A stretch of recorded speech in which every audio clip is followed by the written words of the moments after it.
Hi, hi. Hi, guys. This is Lydia, the lifestyle coach, and welcome to another live feed where we are ending eating disorders using nothing but your brain. And we are talking about binge eating and bulimia, and we are talking about overeating and food obsession and body hate and body obsession. And we are talking about ending all of those things using nothing but your brain. And so fun to have you guys here today. Welcome, welcome on. And we're going to do something fun today. We did this before with another article, and you guys just had a really incredible response. I love to hear all of your comments about how helpful that was, and just how insightful, eye-opening. Like, we just got some really wonderful feedback, so we wanted to do that again for you guys today. And we're going to review another article. So there is a Huffington Post article that came out recently that is entitled 10 Signs You Have a Bad Relationship with Food and How to Fix It.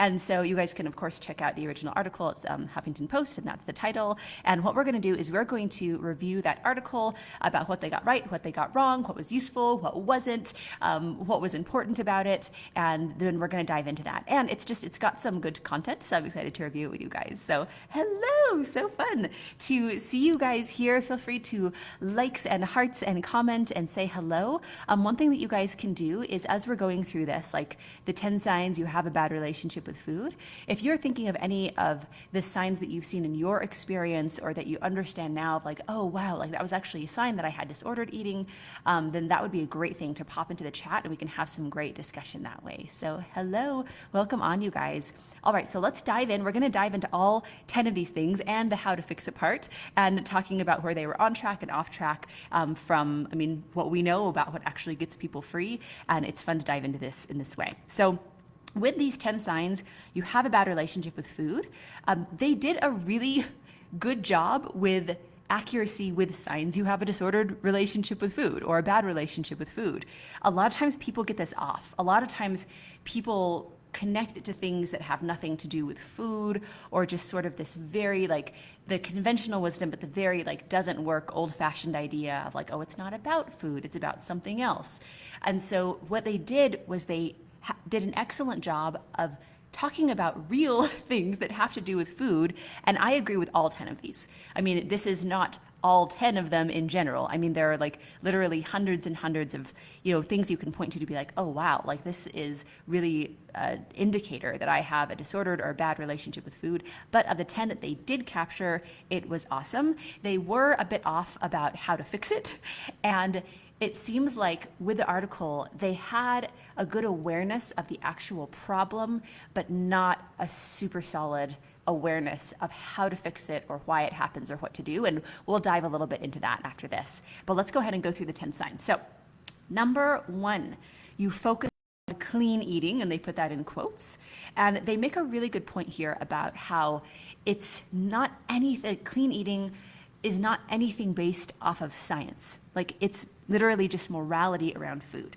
And like on a side note there, morality around food really is a big indicator of a disordered relationship with food. So they were on track with that. It is very wrapped with food morality. So they give a great example of, like, somebody won't eat a Kit Kat because it's like, oh, sugar, but they will eat like a branded, clean eating, organic cocoa, whatever protein bar that has like just as much or like twice as much sugar. And so it's not about the sugar, obviously. It's about the branding, the morality, the idea of this is an okay food to eat and this is not an okay food to eat. So that one was on track with like you focus like a lot on clean eating. That is a good indicator to see like, oh, okay, like this is what's happening. Another really great thing they did in this article was they brought awareness to the fact we live in a society that praises and uplifts and cheers on disordered eating behavior. That people say, oh, you have so much self-control, or wow, you're such a clean eater, or wow, you're so healthy, when somebody is just really clearly has an eating disorder, disordered eating, horrible relationship with food. But we actually praise that because we have a morality around, like, the eating disorders are supported by our society. It's like whatever it takes to be thin, whatever it takes to try to manipulate your body. whatever you're doing behind closed doors, keep doing that, even if it could kill you, because you look so aligned with the beauty standard. So they did a good job of really bringing to light that we live in a society where eating disordered behaviors are praised and even moralized in the positive by people. And that is a very important message. So number 2, you avoid all the foods that you actually want when you go out to eat. Yes, also on track. And I would also add to that with the extremes, right? So either you're going out to eat. So for example, from my own experience, like at home, I would eat like a huge bowl of lettuce, and I would put some lemon juice on it and some sour cream and some mustard, and then eat it, because it was like a way that I could eat food and also feel like I wasn't eating any calories. And of course it was disgusting, but at the time I was like, oh, this is so delicious and I love it because I'm such a healthy eater, because I was in the fog of my eating disorder. Then I would go out to a restaurant and I would do the same thing. I would go out to a restaurant, I would order a salad, and I would say, dressing on the side, in fact, bring me like a side of like mustard, and make sure that there's no dressing, no oil. Oh, take off the carrots, they're too starchy. Take off the onions, they're too starchy. Take off the cranberries, they've got sugar. So I would go out, special occasion, to eat, have a fun outing with the family at a restaurant, and I would recreate the very same disgusting eating disordered meal that I was having at home. So yes, I think they were very spot on with that, about how you avoid all the foods you actually want when you go out to eat. But then I was talking about the extremes, right? So either you are going out and you're at a restaurant and you're not even looking at anything else except the salads, and then you're trying to make it just aligned with whatever your clean eating or your diet or your, eating disordered, narrow list of foods is. Or it goes to the other extreme. So it's, I'm going to eat all salad at home, but now that I'm at a restaurant, I'm going to let myself have something. And then you don't even look at the salads. You go right to like the least healthy thing. I'm going to have the burger with the double patty and put extra bacon on it. And I'm going to have a milkshake on the side. I'm going to have the fries. Can I upgrade that to like even a larger fry? Like, you get the most opposite of how you've been eating meal, because that is the cycle, right, of the binge and restrict. So they did note well that yes, that can be something where you avoid what you want going out to eat, or something that's not on your plan. But then I wanted to also add to that it goes to the other extreme as well, and both of those are signs of disordered eating. All right, number 3, you refuse to eat food outside of your home altogether. Yes. That is definitely something that can happen with this pattern of disordered eating. A lot of times that comes from not being able to have control over it. Like when you are tracking every single calorie, when you are measuring and weighing your food, when you are putting your lettuce on a food scale to make sure you're not eating too many lettuce calories, been there. Going outside of your home feels really scary, because it's like, they're going to serve me food and I don't know what's in it. Who knows what it's, and not even like a, gross germs way, but in like there might be extra calories on it that I don't know about. Or, I can't scan the label of their jar of whatever that they're putting on the salad, or there's no way for me to input this into the app. And so, and there's a big variance, right, in what calories can be going out to eat. So there's a bunch of things that become blocks of being able to even eat outside of your house, because you don't have as much control with that, and or you feel this fear about, what am I going to do, right? Like, you don't trust yourself. So it's like, whoa, if I'm out at a restaurant and I can just order whatever, I don't trust myself. Like I can only trust and control myself in this small environment. So those are some other things that can happen. But they were on with that you refuse to eat food outside of home altogether. If that's happening, then yes, definitely a sign that you have an unhealthy relationship with food. Okay, number 4, you stress about eating something that is not part of your plan. Absolutely. So they were on with this as well. A lot of times it's a big feeling of anxiety, like you've done something really wrong, like you've done something bad and wrong and immoral, you've cheated, you've been dishonest, you're out of integrity, like you told yourself you'd be on that plan. So there's like the morality and feeling like you've done something wrong, and then there's the the physical, which is still a psychological thing, but like the fear of something physically happening, like most often, what if this makes me gain weight, right? It's like, what did I do? What did I eat? That's off of my plan. I'm going to be thrown out of my perfect balance of exactly what I needed to eat, or balancing, my macros, or having just the right carb amount. Or we start treating our bodies like they're this really, really delicate, fragile science of like, if we make one step wrong, then we're going to gain 100 pounds and it's going to just be horrible and throw everything off. So having something that is not part of your plan, absolutely. Like, they were spot on with that number 4 of it does create a lot of anxiety for multiple different ways, multiple different reasons. Okay, number 5, you're strict about portion control. So yes, it goes along with the same, I have to do things in this exact way or else.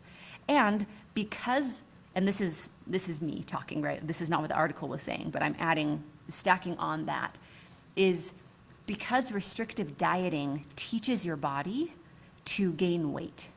Restrictive dieting teaches your body to have cravings, teaches your body to gain weight, pushes up your set point weight, slows your metabolism. Like, restrictive dieting is one of the most effective ways to permanently gain weight. So because restrictive dieting teaches your body to do this, and because people go on restrictive diets to try to do the opposite, to actually lose weight, which of course is insanity to do something that gets you the exact opposite result, but some people don't know that that's what's happening, or they do and they still feel this compulsion to go back and continue to diet restrictively, then it does create this feeling that everything is very fragile, because it's like, the harder that I work, the more that I diet, the more weight that I gain. So everything must just be very precarious. Like, I can't make a wrong move, because if I'm making all the right moves and I'm gaining weight, imagine what would happen if I made the wrong moves. So there is a fear, but then there's also all of this evidence to back it up. Because of our behaviors, it creates this false idea that everything is really delicate, and that if we take one step sideways, then everything is going to come crashing down. So they talk about and how to fix it, right? And like we were saying, some of this is accurate, but a lot of and how to fix it isn't helpful. So for instance, in number 5, like, you're strict about portion control. I'm going to do a quote from the article here. It says, instead of putting arbitrary limits on the amount of food you eat at a given meal or snack, just eat until you're satisfied. That might take a while to figure out if you're not used to doing it, but you'll get the hang of it. Okay, so let's look at this. This seems like it was definitely written by somebody who hasn't had their own experience with disordered eating. It's like, not to simplify it too much, but like, duh, right? One really painful part of having a disordered relationship with food is that you know better. You know you should be more flexible. You know you shouldn't be afraid. You know that you can eat a dessert and not gain 100 pounds. You know what to do to be healthy. You know binging is bad for you. You know that that's not something that supports your health. You know that if you have a fear of diabetes, that binging on sugar is going to get you the exact opposite result. That is what is so difficult and feels insane about having an eating disorder, and makes us lose trust in ourselves, and has us carry around so much shame and guilt and confusion and anger and feelings of failure, because we know that. And what's maddening is to know something and then to see yourself do the exact opposite of what you know. That's one of the biggest reliefs for our clients as they come in, even in the first week or two, of whoa, I can actually do what I know to do. I can actually make a decision and trust myself to follow through with that. And it's not a battle every day. So I appreciate that, yes, it's great to be able to eat till you're satisfied and then move on. But the disordered eating part is that you're not able to do that, right? That's the frustrating part. So it's a little bit insulting of just keep on doing it till you get the hang of it. Eat until you're satisfied. That's all nice for somebody who can feel satisfied with food, or somebody who can just sort of oh, of course, I should just eat till I'm satisfied. Yes, but one, there's you know that, but you're not doing it. And then I wanted to bring up another really important thing is if you are in a pattern of disordered eating where you have taught your body through this habit of thought, through the binge and restrict cycle over and over and over, you're literally teaching your body to turn off your hunger signals, to never be satisfied with food, to never feel full or satiated or like satisfied and peaceful. And you are teaching your body to drive up your cravings like crazy. So you just obsess and you just keep on thinking and thinking about food. And so it's not something you can just keep going until you get the hang of it. Like, you can't listen to something if you can't hear it. So it's sort of like saying to somebody who their legs are numb, right? Like, just one foot in front of the other, keep on walking until you get the hang of it. Like, even if your legs are fully functional, like your muscles are working and like you could do it, you're not going to have the same experience. You can't just I'll just keep walking until I get the hang of it. No, if your legs are numb, if you can't feel what's there, then you can't just, I should have just gotten up out of this chair and, gone forth. Like, we need to acknowledge that. So it's really important that although eating is intuitive, we're all born with the ability to do that. But that goes away with disordered eating, not permanently, but the longer that you're in it and the more restrictive dieting and the more that you're in the cycle, the worse and worse that it gets. So telling someone with a bad relationship with food, with disordered eating, to just eat until you're satisfied it's a stop there. It's a ridiculous thing, because this is what happens. It's okay, I'm someone with disordered eating. I'm going to eat until I'm satisfied. Okay, well, this is the amount of food that I think should satisfy me. A yogurt and some granola and an egg and a glass of milk and okay, that's plenty of food, and I feel hungrier than I did before. I might have more cravings than ever. Okay, well, I'm not satisfied. Well, I'll keep going till I'm satisfied. Well, here's 10 almonds, here's 10 almonds, here's 10 almonds, here's 10 more almonds. Well, maybe I need some almonds with chocolate. Here's some almonds with chocolate. Here's a peanut butter and jelly sandwich. I shouldn't have eaten that, but I'm still not satisfied. Here's another one. Here's another one. I'll have another yogurt. Here's 10 more yogurts. I can't believe I feel so physically full, but I am not satisfied. I am physically in pain from how much I've eaten. I intellectually understand that I just binged on thousands of calories, but no, I do not feel satisfied. So this sort of tip about just eat until you're satisfied or eat until you're full, or it doesn't work that way when you've taught your body to never be satisfied, to never feel full, to always have these cravings no matter how much you eat. So that's what what actually works is you have to end that first. You have to stop creating all of these cravings. You have to stop you have to turn back on your hunger and fullness signals. And then after that, after you've ended the disordered eating is extremely intuitive. It feels like a magical power if you haven't done that in the past. But it really is wonderful to be able to be oh, okay, I can eat and feel satisfied. But you can't put it the other way. You can't say, you get the disordered eating out of the way, and then you can eat until satisfied. You cannot eat until satisfied until your eating disorder goes away. Because inherent in your eating disorder is you're not able to be satisfied. Does that make sense, you guys? So when the article says just keep going, just eat until you're satisfied, don't put limits on things, there's a huge fear around doing that. And then when you can't feel you can't feel satisfied with your food, then that doesn't work. So anyway, they're right about it's a sign that you have bad relationship with food if you're strict about portion control, but their tip, you can do that and just binge and binge and binge and not feel satisfied, right? So, oh, Jen, yeah, love it. So fun to see you on. So Jen is saying, I used to feel that way. I know better. Duh, LOL, was disappointed in myself. But since this program, I feel now my brain has truly changed and I figured it out. Yes! Awesome. Love it. And Jen, it's been so fun to have you in our community and be coaching you. And yeah, isn't it so nice to have that figured out where it's your brain, your body is so good at doing these things, but you have to, like, doing these things, meaning intuitive eating. Like, I can eat and feel satisfied. I know when I'm hungry, like I know what to eat and when to eat. All those things are very automatic, like breathing. But you've got to get the disordered eating and thinking out of the way first, and then it's really cool and easy. But you've got to get the disordered eating out of the way. You can't like sort of muscle your way through to that. Okay, so number 6 is you think about food as good or bad. Yep, absolutely. That food morality is something that is definitely an indicator of like, oh, okay, like something is wrong here, right? Again, a lot of these tune into the same important message of that morality around food is something that shows that you have a bad relationship with food. All right, and number 7, you have feelings of guilt around food. And again, when they talk about the like, and how to fix it, their tip on this one is that should never be your mindset.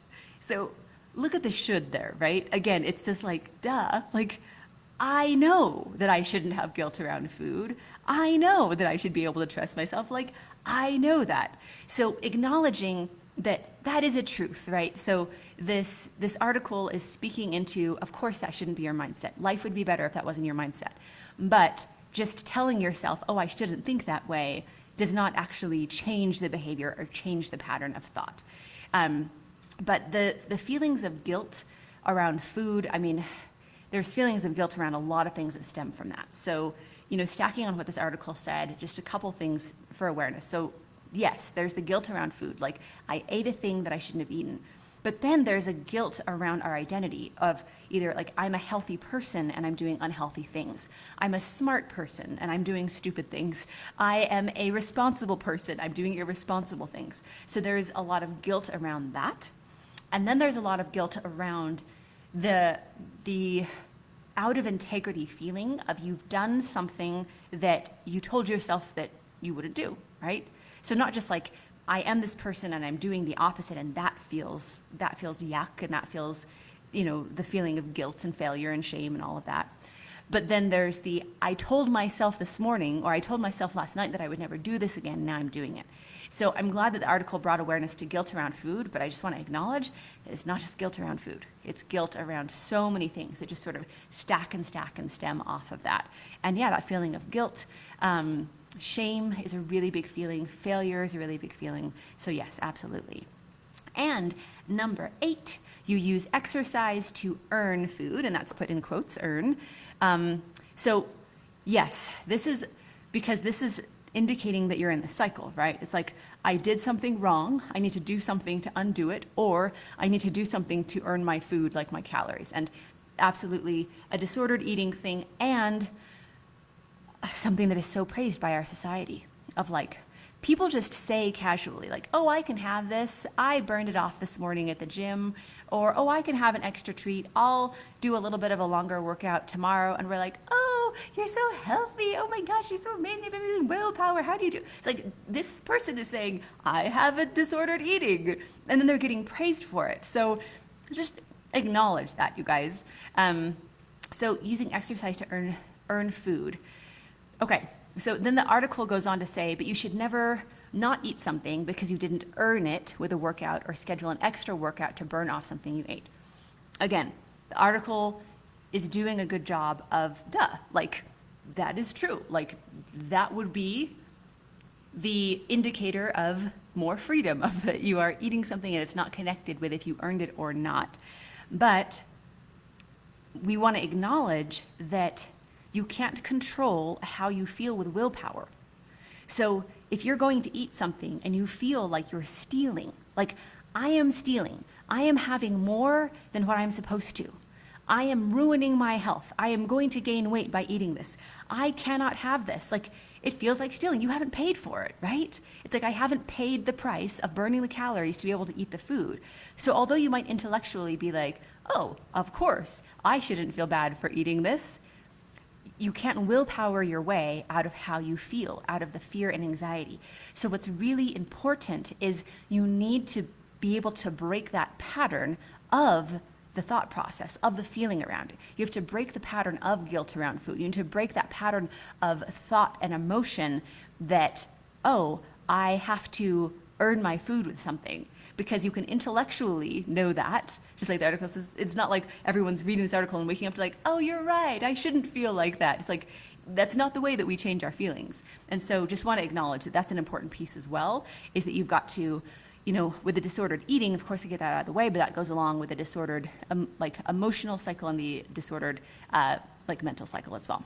All right, number 9, you give weight-based compliments. I'm glad that they brought this one up. This one is really good. I remember being at the gym and bursting into tears one day because I was listening to Brene Brown, I think it was her, The Power of Vulnerability. I believe that's what it was. I've read like everything Brene Brown's ever done, so sometimes it gets mixed up in my head, but credit is definitely given to Brene Brown. She had a quote from her book that goes something like, "We are the hardest on other people in the same way that we are the hardest on ourselves." And they're working out really hard at the gym, trying to burn off and undo the wrongs of last evening when I was binging. I just realized that at the gym that day, in my eating disordered crazy days, I knew the body of every single person in that gym. I knew where I ranked in thinness for all the women in the gym that morning. I knew my guest and what I thought was very accurate with what everyone's weights and body fat percentages were. I had judged and criticized in my head. Like, that's what I was doing while I was working out.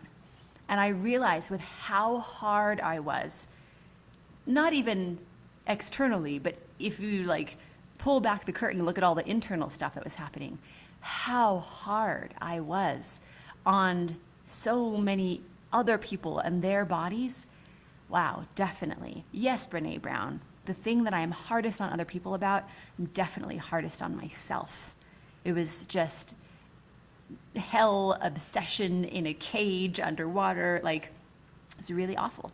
So I'm glad that this article with this number 9 sign, right, of like, you give weight-based compliments. They could also have said, you have weight-based judgments. It's like, what is the important salient topic in your mind that has so much emphasis? And then that's a pretty good indicator of where your focus is for yourself as well.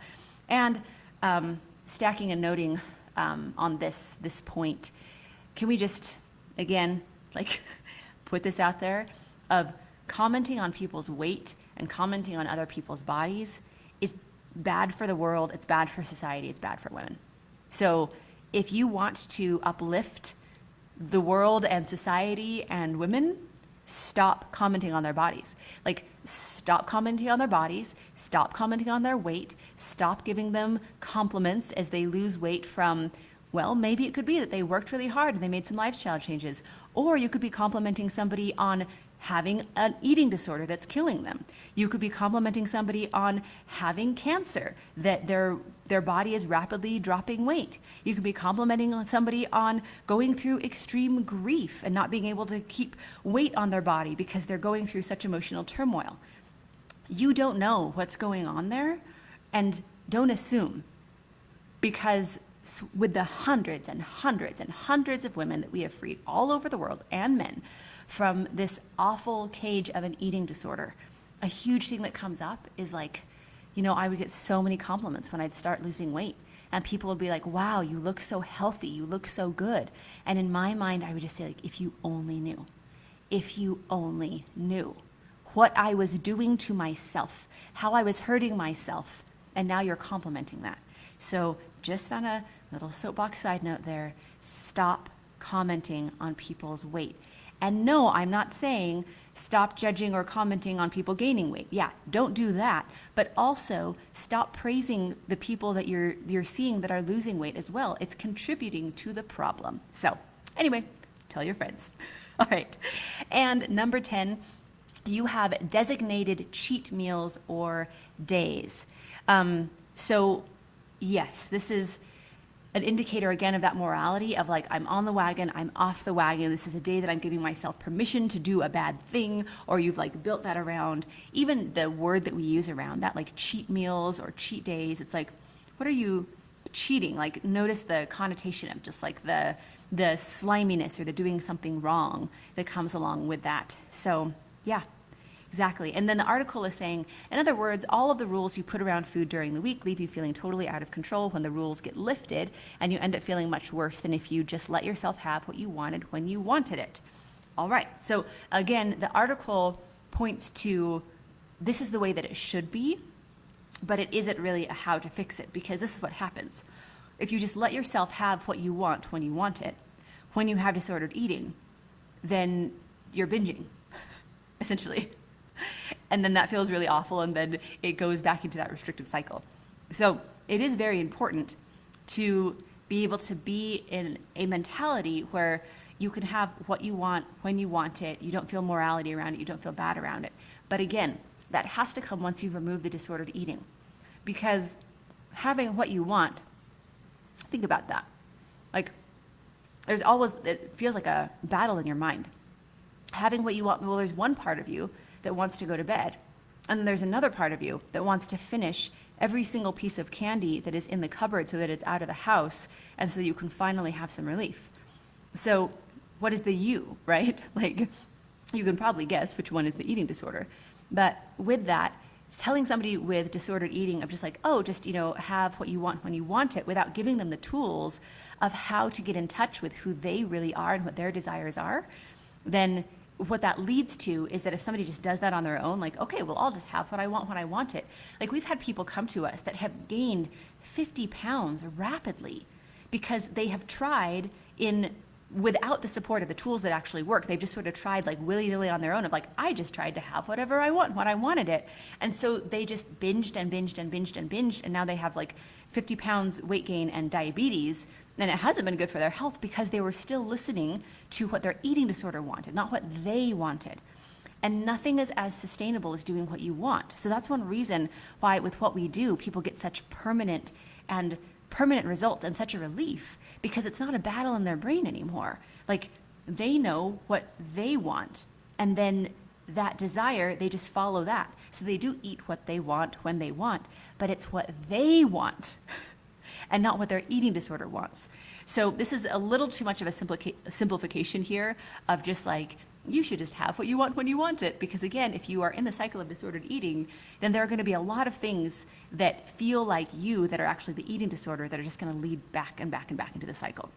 Okay, and then they have some like main tips at the end, and let's go over those really quickly because they can be good, but we need to break these down a little bit. So one thing that the article is saying is talking to a professional is the best way to work through disordered eating habits. So talking to a professional, I would say talking to a good professional that gets results of actually fixing the problem. Because talking to a professional is like talking to a family member. Like, it depends on what family member, because there's like your crazy uncle that's going to give you horrible advice that will ruin your life. Or there's like your super caring, mother that, or aunt or whoever that's like going to give you this amazing sage wisdom. So it's not all professionals are created the same. Like, we coach a lot of health professionals, a lot of like health professionals, mental health professionals. We coach a lot of, fitness people, health people, psychologists. Like, these are all professionals that have their own eating disorders. And that's why they come to us. So going to a professional, I'll put that in quotes, is not all created equal, because some professionals have an eating disorder. They have no idea how to get out of it, or they would have done it themselves. And they're just going to regurgitate the advice that has been given to them through the education that they got that is super outdated, that has nothing to do with fixing the problem, because they don't have their own experience, right? You're also going to have the professionals that are going to tell you to do things that actually make it worse. So a lot of people will go to like a nutritionist. That nutritionist will put them on a restrictive meal plan, and then it'll actually make and exacerbate the eating disorder. People might go to like a health professional, for instance, like a doctor. Doctors have zero training in nutrition. And in health professionals, doctors, nurses, there's a huge rate of disordered eating, obesity, and so what they're going to tell you is literally like a lot of times what's going to make their office an extra buck of just like, oh yeah, this is what you should do. I'm a professional. I have a doctor's coat on. I have zero training in nutrition, but please get the pamphlet on the way out the door and you can do our super restrictive, like dangerous, like restrict calories, inject the stuff into yourself, like, or these pills or these prepackaged meals that are majorly unhealthy, but people come to professionals like doctors for things like weight loss, which they're not trained on, and then they get something that is weight loss because that's like the market, right? And that doesn't mean that it's healthy or good advice. So what you want to do is you want to have a professional. And in our masterclass with the 5 elements to end binge eating, if you guys haven't seen that, you can go to lifewithlydia.com and you can see playback of the free masterclass.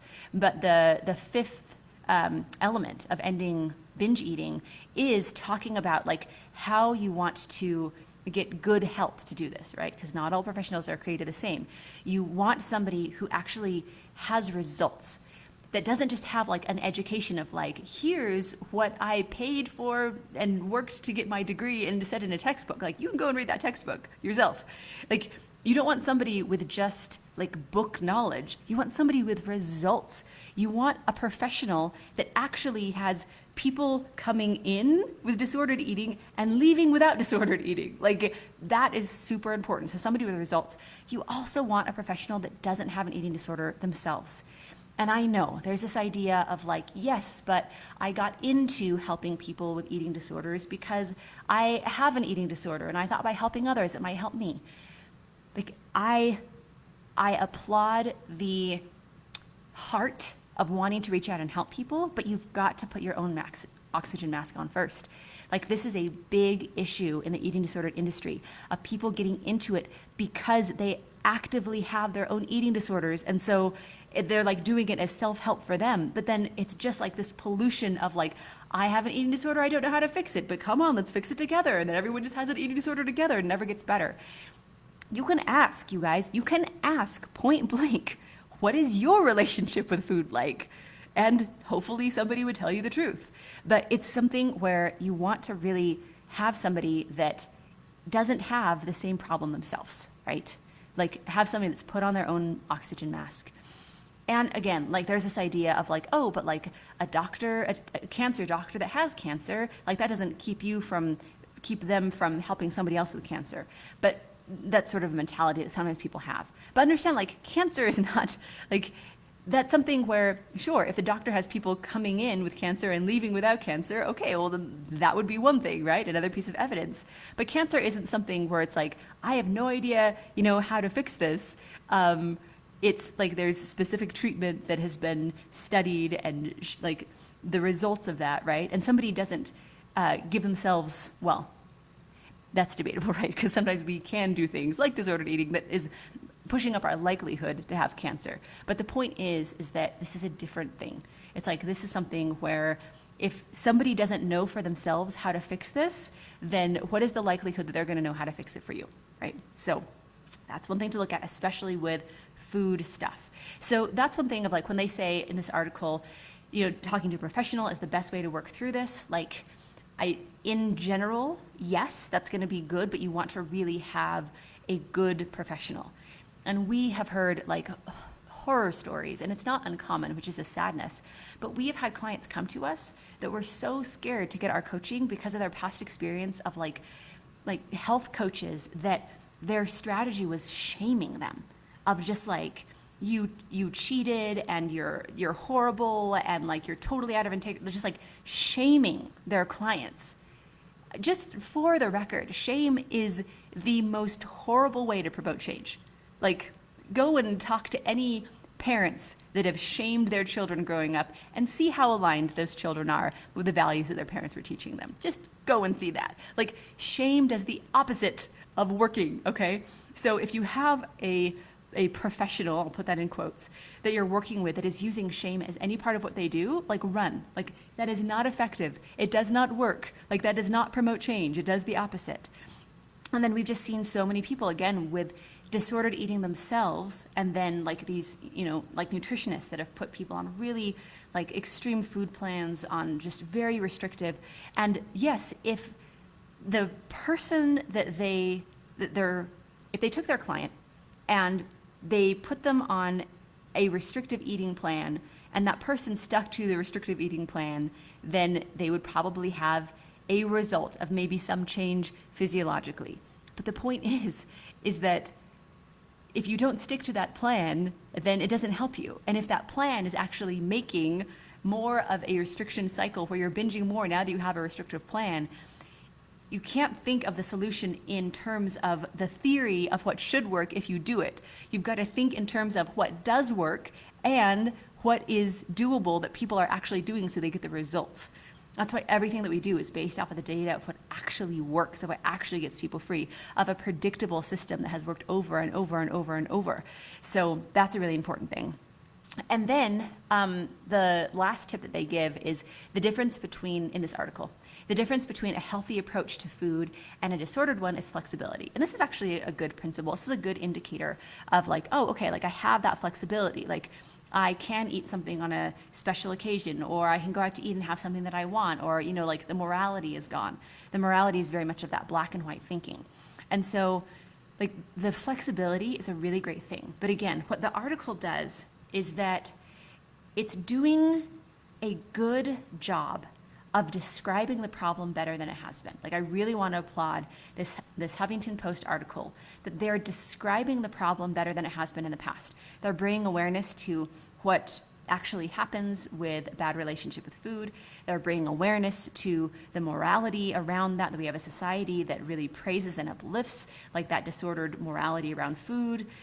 So it's doing a much better job than we used to do in the past of explaining the problem. But the article is still very out of touch with the solution and how to actually get us there. What they're framing as a solution is sort of, this is the way that it should be, right? So this is what's wrong, and this is like, you have a bad relationship with food, this is happening, and this is the way that it should be. But it's not talking about like, oh, okay, well, how do we do that? Because it's like, oh, okay, well, if we could just, you know, turn a switch and be like, oh, you're right, that is the way that it should be, I'll just be that way. If that worked, then awesome, but that's just not the way that it works. And one difficult thing about that is that although they have some good awareness here, framing that of like, this is the way that it should be, and this is what the disordered eating is like, once you know that, the more you know about the way that it should be, the more you know about how intuitive eating should work, the more that you know about the science behind the brain, the more that you know about nutrition, it actually feels worse and worse, and you feel more and more messed up when you know intellectually like, oh, I need to be flexible with food, but then so much within you is fighting against that and you can't be flexible with food. That's where the feelings of failure come in, of like, I know so much of how it should be, I'm not doing it and it feels awful. And that's those feelings of failure and shame and guilt. And so just some good stuff in this article, but that's where they got it right, that's where they got it wrong. It's really fun to review these things with you guys. If you have other articles that you want us to review, I know, it seems like you guys are down with that. So feel free to, in the comments below, post a link to an article if you want us to be able to look at it and see, like, with the reality of what works, be able to hold those principles up against what the article is saying, the good, the bad, all of that jazz, and that's great. And we can absolutely look at that. And just, you know, the last thing I wanted to give you guys is there's so much information out there. The world is doing better at understanding the problem. I would rather say the experience, right? The experience of what it's like to have disordered eating, but the solution is still not mainstream. Conventional wisdom still actually makes the problem worse. So if you are ready to really fix this once and for all, if you want to fix your relationship with food before all of society comes around to understanding what this is, like if you just want to be able to have this done with so you can be a normal eater, get the disordered eating and thinking out of the way, be able to get back to that wonderful, intuitive, like normal, peaceful relationship with food because you've gotten the disordered eating out of the way, then the very first step of what actually works is you want to book a free breakthrough session. So that breakthrough session is where we get the foundation of freedom and then we build from there. So that foundation of freedom is we're going to look at the cycle that's happening with food right now and how it's impacting you. And then we're going to look at really what you want on the other side of this, and we're going to talk about how to close that gap. And so that's the foundation of freedom, sort of like a GPS, like you've got to have your coordinates, and then we talk about like how to get there, and that's really the foundation where everything starts. So like Jen was saying, like, her brain has truly changed and she's figured it out. Like, yes, congratulations, Jen. And Jen is one of hundreds and hundreds and hundreds of people who are now free from this. And she started the same way. So it's like everyone that you're seeing with their freedom and our freedom stories and all of our, incredible, posts that our grads posts, like they all started with that breakthrough session. And so to book a free session, you go to lifewithlydia.com/apply. Again, that's lifewithlydia.com/apply to book a free breakthrough session. You're going to have a calendar page open up there. Snag just the first spot that is available that'll work on your calendar. Guard that time, show up for you, give yourself that gift, and we will guide you through that foundation of freedom with love and without shame and with what actually works. So you guys, so fun to see you here. This is Lydia, the lifestyle coach, signing off. Mwah. Bye, guys.